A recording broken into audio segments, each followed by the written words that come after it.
Welcome to Echo No More, the podcast for women ready to break free from the patterns of narcissistic abuse and reclaim their voice. I'm Dr. James, a coach and a survivor here to guide you from self-doubt to self-worth, one conversation at a time. Whether you're just beginning your healing journey or are ready to step fully into your power, you'll find tools, stories, and encouragement right here. Let's get started. Welcome back to Echo No More. I'm Dr. Carolina James, and if you're new here, I'm so glad you found this space. This podcast is for women who are rebuilding after narcissistic abuse, not just rebuilding their lives, but rebuilding themselves.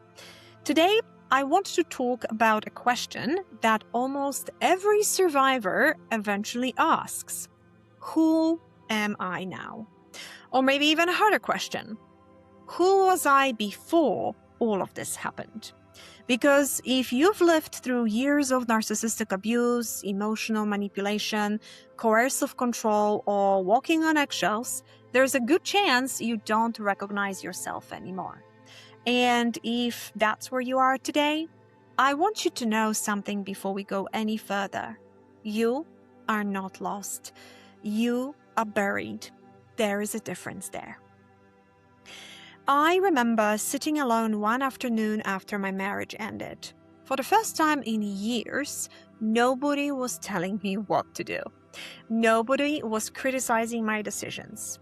Nobody was questioning what I wore, what I believed, what I wanted, and how I spent my time. I had complete freedom. And you know what surprised me? I had absolutely no idea what I wanted. I remember standing in a grocery store trying to decide what kind of coffee to buy. Such a simple decision. But I stood there thinking, what do I actually like? Not what someone else likes, not what keeps the peace, not what avoids conflict. What do I like? And I couldn't answer. That moment really scared me. Not because I couldn't choose coffee, because I realized how many years I'd spent making decisions based on someone else's reactions instead of my own preferences. Maybe you've experienced something similar. Maybe you've stood in front of your closet wondering, what do I even like to wear? Maybe someone asks where you'd like to eat, and your first instinct is always, I don't care. Maybe you've forgotten your favorite music, your favorite color, your hobbies, your dreams, your opinions.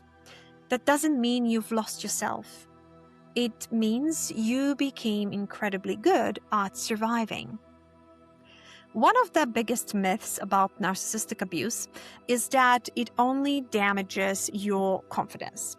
It goes much deeper than that. It slowly teaches you to disconnect from yourself.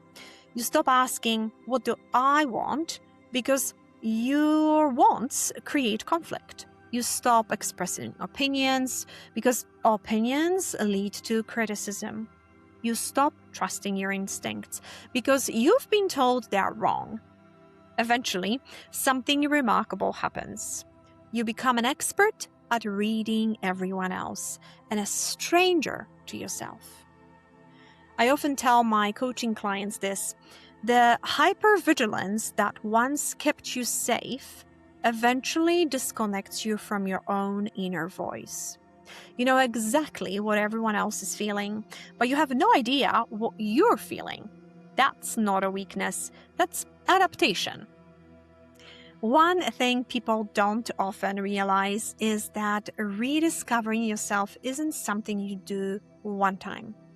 I've had to do it repeatedly after leaving my marriage, after becoming a single mother, after leaving academia, after losing the career I'd worked decades to build, after filing lawsuits, after starting Echo No More. Each chapter forced me to ask, who am I now? Because healing isn't about returning to the woman you used to be. The woman doesn't exist anymore. You've lived too much. you've survived too much. Healing is about becoming someone wiser, someone freer, someone whose life is finally built around her own values instead of someone else's control. And honestly, that's exciting. One lie I hear constantly is this: I don't know who I am. I gently challenge that because I don't think that's actually true. I think you know pieces, tiny pieces. Maybe you know you love being near water. Maybe certain music still makes something inside you come alive. Maybe you smile when you paint, garden, read, travel, dance, write, laugh with certain friends. Those aren't random moments. Those are clues. Your authentic self has been leaving breadcrumbs all along. Healing is simply following them. One mistake many survivors make is believing they'll wake up one day and suddenly know exactly who they are. That's rarely how it works. Identity comes back through tiny choices. Trying a different hairstyle, buying flowers because you like them, listening to music nobody else chose, rearranging your home, taking yourself to lunch, saying no without explaining, saying yes because you're genuinely excited. Little by little, those choices become evidence of you. I remember when I dyed my hair purple.